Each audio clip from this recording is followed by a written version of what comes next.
Corona का डर killer picture आपको सावधान करने वाले ये 5 शब्द हैं। 5 शब्द ताकि आप भी ये समझ जाएं कि सोच से निकलना होगा कि मुझे कोरोना नहीं हो सकता, मेरे परिवार में कोरोना की दस्तक नहीं हो सकती है, क्योंकि देश के 12 राज्य ऐसे हैं जहां पर किलर कोरोना ज्यादा खतरनाक हो गया है। क्या आप जानते हैं जो कन्वर्जन रेट है ये कोरोना का बढ़ता जा रहा है? क्या आप ये जानते हैं कि कोरोना किलर हो गया है? और राज्य जानते हैं कौन कौन से हैं? महाराष्ट्र, पंजाब, गुजरात, मध्य प्रदेश, दिल्ली, उत्तर प्रदेश, केरल, जहां पर डबल म्यूटेंट के कई केस आए हैं। और कहने के लिए वैज्ञानिक और डॉक्टर ये भी कह रहे हैं कि अब की बार बच्चों में डर ज्यादा है। क्या महाराष्ट्र में और कुछ और राज्यों में लॉकडाउन लौटने वाला है? क्योंकि नाइट कर्फ्यू लगने के बावजूद भी कई ऐसे लोग हैं जो अभी भी लापरवाही कर रहे हैं और कोरोना का आंकड़ा नीचे होने का नाम नहीं ले रहा। इतना जरूर है कि टेस्ट जिस दिन कम होता है उस दिन आंकड़ा नीचे आता है, लेकिन जैसे ही सामान्य तरीके से भारत में टेस्ट शुरू होते हैं वैसे ही आंकड़ा एक बार फिर से शूटअप हो जाता है। क्या महाराष्ट्र, क्या एमपी, क्या पंजाब, क्या यूपी, क्या केरल, क्या तमिलनाडु, उत्तर भारत से लेकर के दक्षिण भारत तक एक बार फिर से कोरोना की दहशत लौट आई है। अगर ये दहशत लौटी है, इसके पीछे की वजह क्या है? आंकड़े क्या कहते हैं? डेटा इंटेलिजेंस रिपोर्ट क्या कहती है? आपको लेकर के चलेंगे। लेकिन पहली बड़ी खबर, 24 घंटे में कोरोना से 355 लोगों की मौत हुई है। 104 दिन में देश में सबसे ज्यादा मौतें हुई हैं। महाराष्ट्र में ही 139 लोगों की कोरोना से मौत हुई। देश में 53,000 से ज्यादा नए केस सामने आए हैं 24 घंटे के अंदर। लेकिन हाँ, इतना जरूर है, अगर केसेस 60,000 से नीचे आए हैं इसका मतलब ये भी है कि टेस्ट कम हुए हैं। होली की वजह से, वीकेंड की वजह से, इस वजह से ये केसेस 60,000 के नीचे आए हैं, वरना औसतन ये मान करके चलिए 60,000, 61,000, 62,000 इसी तरह से 24 घंटे के अंदर केसेस आ रहे हैं। अगली बड़ी खबर महाराष्ट्र से है। महाराष्ट्र में 24 घंटे में 39,000 नए केस, एक दिन में 139 लोगों की मौत। महाराष्ट्र में अब तक 3,40,000 से ज्यादा मरीज सामने आए हैं। मुंबई में 24 घंटे में 4,758 केसेस अब तक सामने आए हैं।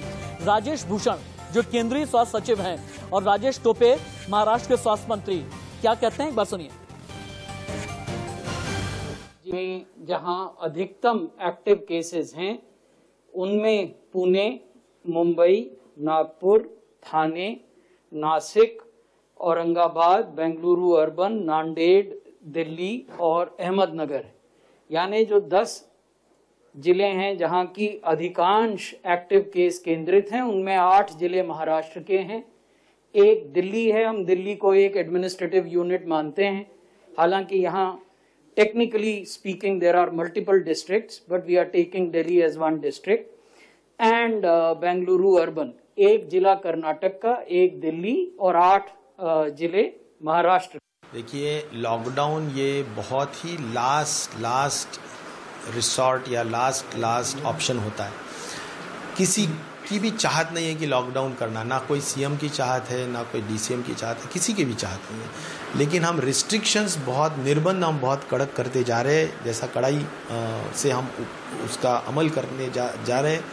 और सख्ती से कोविड अप्रोप्रिएट बिहेवियर जो होता है, मास्क और सोशल डिस्टेंसिंग का, वो स्ट्रिक्टली इम्प्लीमेंट करना चाहते हैं। और इसीलिए वर्क फ्रॉम होम या रेस्टोरेंट्स को अभी पाबंदी लगाना, थिएटर्स को पाबंदी लगाना, ये हम करने जा रहे हैं और मुझे लगता है और स्ट्रिक्टली ये करना ज़रूरी होगा। लेकिन खतरा सबसे ज्यादा है अगर कहीं पर, तो वो है मुंबई में, और मुंबई के अलावा पूरे महाराष्ट्र में। खतरा दिल्ली में भी है। और मैं एक बार चाहूंगा कि एक बार पूरी स्क्रीन दिखाई जाए, जो स्क्रीन हम एक एक तस्वीर दिखा रहे थे, महाराष्ट्र की तस्वीर दिखाई जाए, दिल्ली से लेकर के मध्य प्रदेश, पंजाब, एक बार स्क्रीन पर हाँ ये तस्वीर उतारी जाए। ये तस्वीर आपको सावधान कर रही है, सजग कर रही है और सचेत कर रही है। इन तस्वीरों के मतलब हैं और मायने हैं। इन तस्वीरों को लेकर के आगे हम डॉक्टर से बात भी करेंगे और आपको डेटा सेंटर भी लेकर के चलेंगे। आखिरकार केस क्यों बढ़े, कितने टेस्ट हो रहे हैं, बच्चों में खतरा क्यों ज्यादा है, इसके अलावा ये हाइब्रिड कोरोना क्या है, डबल म्यूटेंट कोरोना की वजह से खतरा कितना ज्यादा पैदा हो गया है, कौन सा वो नया वेरिएंट है जो दिल्ली, मुंबई और इन सभी शहरों को परेशान कर रहा है, और कौन से वो 8 शहर हैं जहां पर खतरा सबसे ज्यादा है। फिलहाल के लिए मुंबई और दिल्ली की रिपोर्ट।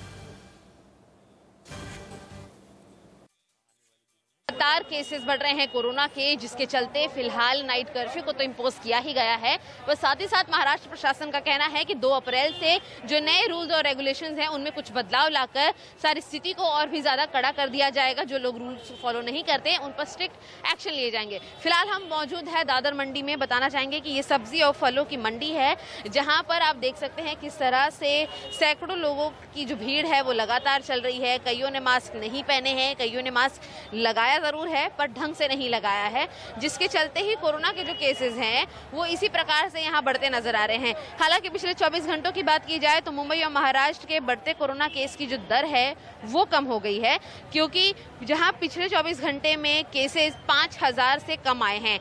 वहीं बात करें पूरे महाराष्ट्र की तो महाराष्ट्र के अंदर अब 27,000 से ज्यादा का केस 24 घंटों में देखने को मिला है। जहां 30,000 का आंकड़ा महाराष्ट्र लगातार छू रहा था वो कहीं ना कहीं कम हो गया है।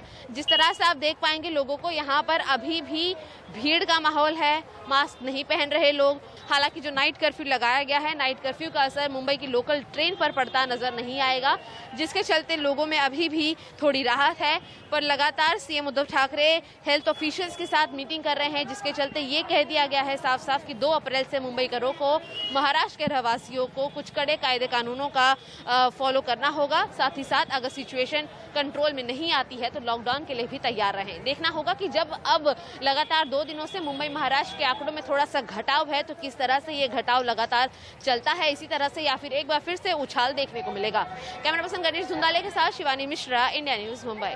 इंडिया में पिछले 24 घंटे में 56,211 नए केसेस देखे गए हैं कोरोना वायरस के, और इसका सबसे ज़्यादा जो इस नंबर है इसके पीछे कंट्रीब्यूटिंग फैक्टर महाराष्ट्र है, जहां पे 31,000 से ऊपर ज़्यादा केसेस देखे गए हैं।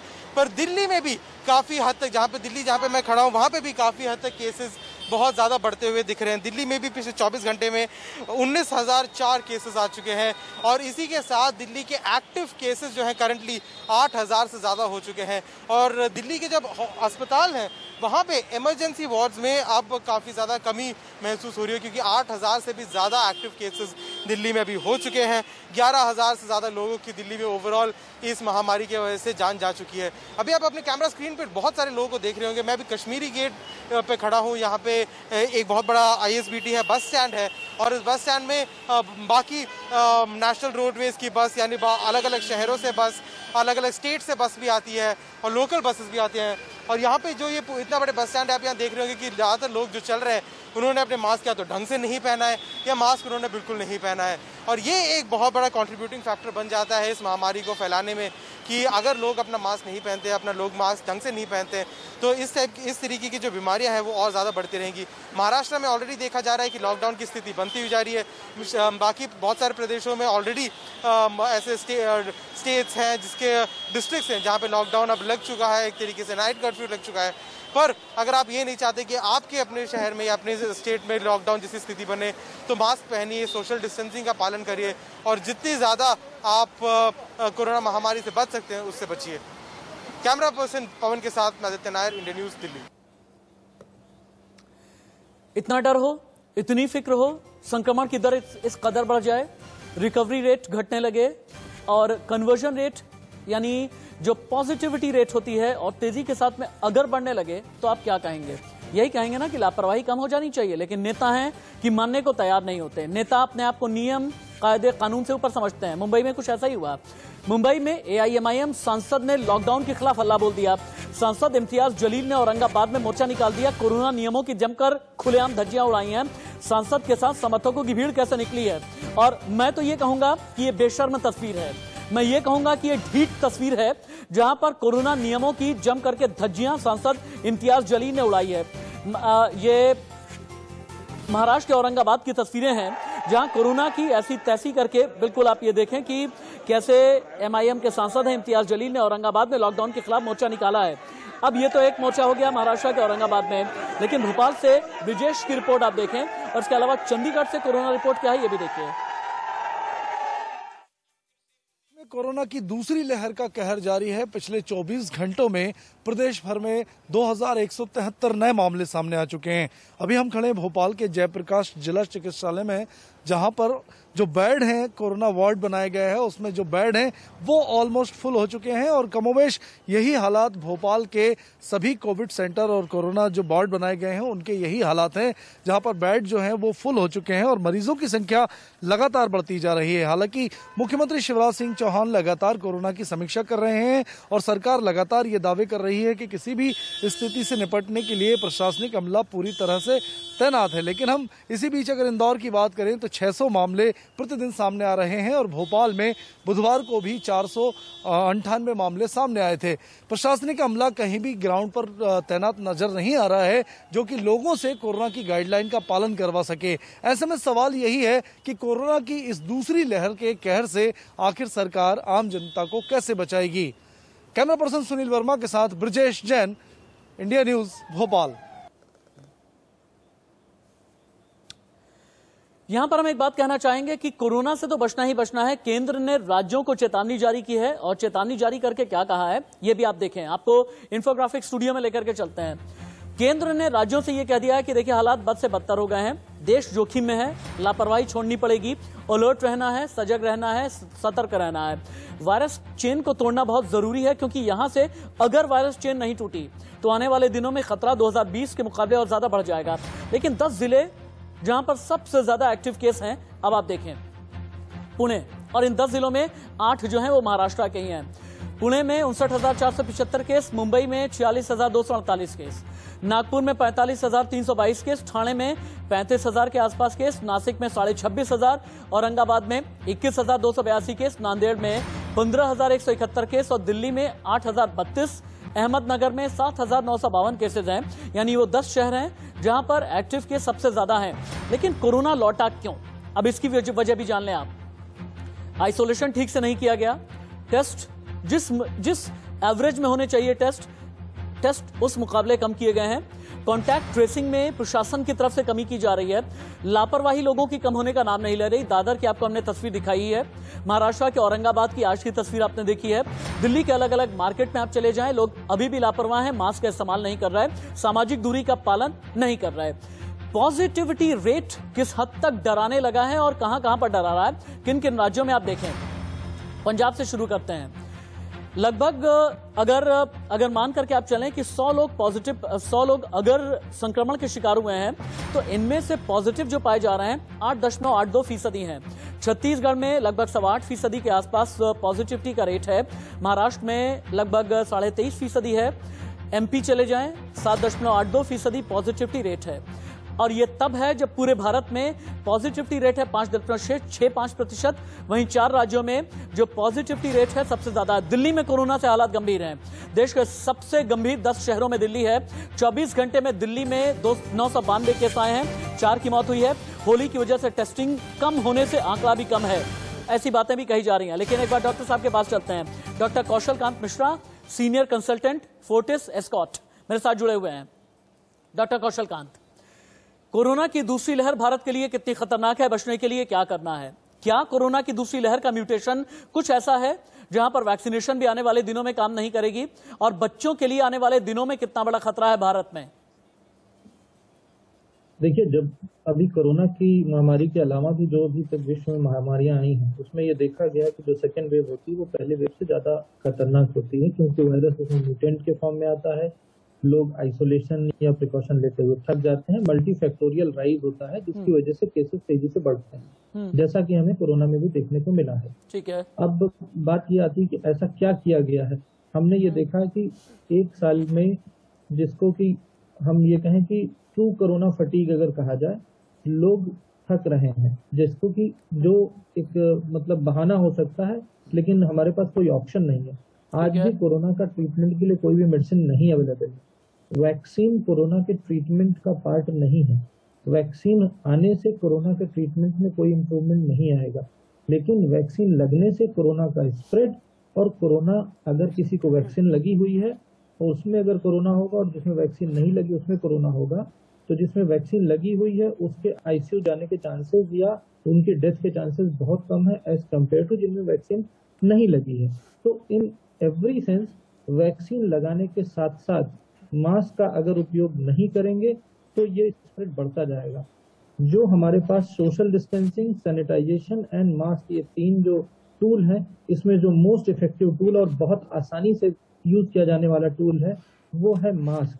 मास्क लगभग 95 to 97% रिस्ट्रिक्ट करता है कोरोना के स्प्रेड को और नए पेशेंट के नंबर को घटाने में। ठीक है। तो मास्क एक ऐसी चीज है, मान लीजिए आप मार्केट में गए भी हैं तो भी आप मास्क के साथ रहें। आप कहीं भी जा रहे हैं, आ रहे हैं, ट्रेन में है, बस में है, भी कहीं पर भी है, अगर सभी लोग मास्क का उपयोग करें तो मुझे लगता है कि हमारा स्प्रेड मोर देन 90% कम हो जाएगा।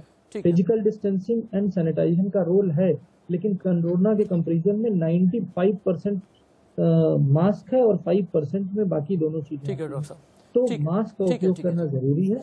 उसके साथ साथ जो मास वैक्सीनेशन का प्रोग्राम चल रहा है, एक तरफ तो देखिए दुनिया हमसे वैक्सीन की उम्मीद कर रही है, वैक्सीनेशन को लेकर के आगे हम बात करेंगे। एक बार हिंदुस्तान का कोरोना अपडेट दे देते हैं डॉक्टर साहब, उसके बाद दोबारा आपके पास लौट करके आता हूं मैं।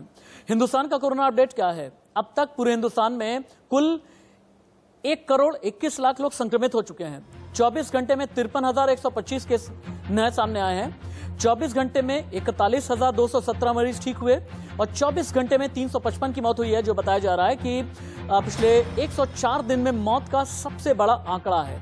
कुल लगभग 1,62,000 लोगों ने अभी तक भारत में जान गंवाई है। लेकिन यहाँ जो अगला आंकड़ा है ना, ये वाकई में चिंता का विषय है, क्योंकि हिंदुस्तान में टेस्ट कम है, केस ज्यादा आते जा रहे हैं। कैसे? अब आप ये करके देखें, एक एक करके देखें आप। महाराष्ट्र, जहां पर मरीज बढ़े हैं, मरीजों के बढ़ने की का जो प्रतिशत है लगभग 1287% है। टेस्ट यहां पर बढ़े हैं 151%। संक्रमण की दर जो बढ़ी है 23.44% बढ़ी है। पंजाब पर आ जाइए आप, मरीज बढ़े हैं 1291%, टेस्ट बढ़े हैं 115% और इन्फेक्शन रेट 8.82% बढ़ी है। छत्तीसगढ़ की तरफ आप निकल जाइए, यहां से प्लेट चेंज करें। छत्तीसगढ़ में जो मरीज बढ़े हैं उनका जो प्रतिशत है 654%, लेकिन टेस्ट जो बढ़े हैं इस मुकाबले 74% और संक्रमण की दर बढ़ी है 8.25%। फिर एमपी की तरफ आप चले जाएं, मरीज बढ़ने का जो प्रतिशत है 895% है, लेकिन टेस्ट इसके मुकाबले बहुत कम बढ़ा है, 48% बढ़ा है। संक्रमण की दर जो है 7.25 और 8% की दर से ये संक्रमण की दर बढ़ी है। दिल्ली से एक और बड़ी खबर, दिल्ली में कोरोना पर एक्शन में अरविंद केजरीवाल की सरकार। दिल्ली के प्राइवेट अस्पतालों में बढ़ाए जाएंगे 220 आईसीयू बेड, 33 बड़े प्राइवेट अस्पतालों में बढ़ाए जाएंगे आईसीयू बेड, 838 नॉर्मल बेड भी बढ़ाए जाएंगे। दिल्ली सरकार ने यह आदेश जारी किया है। दिल्ली सरकार के स्वास्थ्य मंत्री सत्येंद्र जैन इंडिया न्यूज पर, सुनिए उन्हें। देखिए, कल 220 आईसीयू बेड प्राइवेट हॉस्पिटल्स में और बढ़ाने के आदेश दिए गए हैं। साथ ही साथ 838 वार्ड के अंदर जो प्राइवेट हॉस्पिटल्स हैं, बड़े प्राइवेट हॉस्पिटल्स हैं, उनमें बढ़ाने के लिए कहा गया है। सरकारी हॉस्पिटल्स में काफ़ी सारे बेड्स आईसीयू में और वार्ड्स में काफ़ी अवेलेबल हैं और ओवरऑल ऑक्यूपेंसी प्राइवेट और गवर्नमेंट को मिला के अभी भी 25% के आसपास है। कंफर्टेबल पोजीशन है, परंतु 3-4 हॉस्पिटल्स में आईसीयू बेड कम हो गए थे, इसलिए कल आदेश दे दिया गया कि 220 आईसीयू बेड्स 33 बिग हॉस्पिटल्स में बढ़ाए जाएं। आगे बढ़ते हुए आपको एक बार फिर से हम कोरोना वॉर रूम लेकर के चलते हैं, जहां पर मेडिको रिसर्च टीम ने हमारे कुछ रिसर्च तैयार किया है। देखें आप, कोरोना रोकने के लिए केंद्र सरकार ने फॉर्मूला 6 सुझाया है। केंद्र ने राज्यों को क्या सुझाया है, देखें। आरटी-पीसीआर टेस्ट बढ़ने चाहिए, आइसोलेशन, कॉन्ट्रैक्ट ट्रेसिंग, इनकी संख्या भी बढ़नी चाहिए, माइक्रो कंटेनमेंट जोन आइडेंटिफाई होना चाहिए, अस्पताल का जो इंफ्रा है यानी बुनियादी ढांचा, ये और भी ज्यादा बेहतर होने की जरूरत है। वैक्सीनेशन की जो दर है भारत में अभी भी कम है, ये दर और भी ज्यादा तेजी के साथ में बढ़नी चाहिए। कोरोना की लेकिन जो काल कुंडली है ना, ये बता रही है कि कई स्ट्रेन है, अफ्रीकी strain, Brazilian strain, great Britain strain, Ireland strain. अभी तक पूरी दुनिया में 240 स्ट्रेन का पता चला है और लगभग 5000 म्यूटेशन का पता चला है। म्यूटेशन का मतलब यह है कि कोरोना जब अपनी संरचना बदलता है, लेकिन कोरोना का एक आर फैक्टर है जो ज्यादा खतरनाक है और बहुत तेजी के साथ में ये आर फैक्टर बढ़ने लगा है। आर फैक्टर का मतलब होता है वायरस का रिप्रोडक्शन। एक संक्रमित व्यक्ति कई मरीजों में संक्रमण फैला सकता है। महाराष्ट्र में एक संक्रमित से करीब 5 लोगों में वायरस फैला है। गुजरात, एमपी में यह आंकड़ा 3 का पहुंचता है और यही जो रिप्रोडक्शन रेट है अब भारत में ज्यादा खतरनाक होने लगा है। एक बार डॉक्टर कौशल कांत के पास में चलते हैं। डॉक्टर कौशल, 2 चीजें हैं, भारत में कोरोना का आर फैक्टर क्यों, किन मायनों में खतरनाक है और आने वाले दिनों में क्यों यह एक अलार्मिंग साइन है, और भारत में ही हाइब्रिड कोरोना वायरस का रिस्क कितना है? देखिए, जो आर फैक्टर आपने बताया, इसको अगर सिंपल लैंग्वेज में कहा जाए कि अगर मुझे कोरोना हुआ है तो मेरे से लगभग 3 से 5 लोगों को कोरोना होता रहा है अभी तक हिंदुस्तान में। लेकिन आर फैक्टर बढ़ने का मतलब ये है कि अब जो मेरे को अगर कोरोना होगा तो मेरी वजह से ये कम से कम 5 से 10 लोगों को फैलेगा या ज्यादा लोगों को फैलेगा, यानी कि इसकी रेट ऑफ इन्फेक्टिविटी या रेट ऑफ स्प्रेड बहुत बढ़ गई है। और यही वजह है कि जो अभी सेकेंड वेव आई है इसमें नंबर तेजी से बढ़ रहा है। आप देखिए दिल्ली में जिस तरह के कदम उठाए जा रहे हैं, ये अपने आप में इस बात की बंदी है कि दिल्ली में कोरोना का नंबर बढ़ रहा है। और मैं एक चीज और कहना चाहूंगा, जो भी आंकड़े हमारे पास देश में ऑन डॉक्यूमेंट अवेलेबल हैं, अगर एक केस हम आइडेंटिफाई कर रहे हैं तो कम से कम 10 केस इसके पीछे हिडन है। यानी कि जो 1 करोड़ का जो आंकड़ा माना है आपने, जो ऑन द RT-PCR टेस्ट पे पॉजिटिव आए हैं, अगर हम इसको ट्रूली स्पीकिंग कहें तो जो मेरा प्रैक्टिकल अंडरस्टैंडिंग जैसा मैं समझता हूं उसके अकॉर्डिंग कम से कम 1 करोड़ नहीं 10 करोड़ केस हैं जिसके ऊपर हम एक को आइडेंटिफाई कर पा रहे हैं। क्योंकि हमारे नंबर कम है। और जैसे जैसे अगर हम सबके टेस्ट करना शुरू कर दें, एक तो गवर्नमेंट की तरफ से टेस्ट की कमी है, जो और दूसरी तरफ लोगों में जो अपने आप सेल्फ आइसोलेशन कर ले रहे हैं, लोग टेस्ट कराने नहीं जा रहे हैं, लोगों में हेजिटेंसी है। इस वजह से जो नंबर हमें दिख रहा है उससे कहीं बड़ा नंबर छिपा हुआ है। यानी कि जो नंबर हम देख रहे हैं वो केवल टिप ऑफ आइसबर्ग है। आइसबर्ग का बहुत बड़ा टुकड़ा नीचे पड़ा हुआ है, वो हमारे लिए डेंजरस है। और उसका सिर्फ और सिर्फ बचाव का एक ही रास्ता है, मास्क, मास्क और मास्क। इसके साथ साथ वो सारे लोग जो वैक्सीनेशन से बच रहे हैं या कंफ्यूज हैं या जिनको किसी भी तरह का कोई डाउट है, उन्हें वैक्सीन लगाना मैंडेटरी है। और दोनों डोज वैक्सीन के लगने के बावजूद भी आपको मास्क लगाना जरूरी है। क्योंकि अगर मेरे को दोनों वैक्सीन लग चुकी है, लेकिन अगर मेरे को कोरोना इन्फेक्ट नहीं करा, इसका ये मतलब नहीं कि मेरे अंदर कोरोना नहीं है, पर मेरे थ्रू कोरोना दूसरे को जा सकता है। इसलिए वैक्सीन लगाने के बाद भी सारे लोगों को मास्क लगाना है, जब तक कि पूरे हिंदुस्तान की 70% पॉपुलेशन कोरोना वैक्सीन के द्वारा इंजेक्ट नहीं हो जाती। तो ये लंबी लड़ाई है और हम सबको एक साथ मिल करके चलना पड़ेगा। प्रशासन के साथ साथ लोगों को ज्यादा अवेयर होना पड़ेगा, क्योंकि सरकार को कोई फर्क नहीं पड़ता, सरकार ऐसे ही चलती रहेगी, वो पॉलिसी बनाते रहेंगे, हम उसको फ्लाउट करते रहेंगे, डेथ हमारे घर में होगी। मैं ये कहना चाहूंगा व्यूअर से कि एक बार जरा उस आदमी को पता करिए जिसके घर में कोई कोरोना का मरीज रहा हो और वो आईसीयू पहुंचा हो। अगर वो जिंदा वापस भी आ गया है तो उसकी हालत आज उसकी रेस्पिरेटरी ट्रैक्ट एकदम ठीक आप कह रहे हैं। डॉक्टर साहब बहुत शुक्रिया आपका इंडिया न्यूज के साथ में बातचीत करने के लिए। और अंत में करूं उससे पहले एक बात अपने दर्शकों को बताना चाहूंगा। कल ही मेरे एक मित्र जो कोरोना पॉजिटिव, हालांकि अच्छी बात यह है कि दिल्ली के ही मित्र हैं, रिकवर हो गए, उन्होंने मुझे ये बताया कि दहशत ऐसी थी, जिसका कोरोना पॉजिटिव हुए हाथ में एक पट्टा लगाया गया जिसमें मरीज की सारी जानकारी होती है। आप सोच करके देखिए कि उसमें डेट ऑफ डेथ ये करके भी लिखा होता है, यानी एक कॉलम होता है डेट ऑफ डेथ। मेरे जो मित्र हैं उन्होंने ये पूछा डॉक्टर से कि भाई इतना दहशत पैदा करने वाली चीज आप लोग क्यों लिख रहे हैं, तो डॉक्टर ने ये बताया कि नहीं, ये तो प्रोटोकॉल भी है, लेकिन सोच करके देखिए कि एक पट्टा उसकी क्या दहशत होती होगी, आपको समझना है। और अगर कोई कोविड प्रोटोकॉल बनाया जा रहा है आपके लिए, अगर पाबंदी लगाई जा रही है, अगर बंदिशों में रखने की कोशिश की जा रही है, तो आपके लिए, आपकी जान बचाने के लिए समझदार बनिए, मैच्योर बनिए, अपने विवेक का इस्तेमाल कीजिए, खुद भी बचिए, अपनों को भी बचाइए, जान की परवाह कीजिए और साथ ही बाकियों की जान बचाइए। एक ब्रेक, कहीं मत जाइएगा।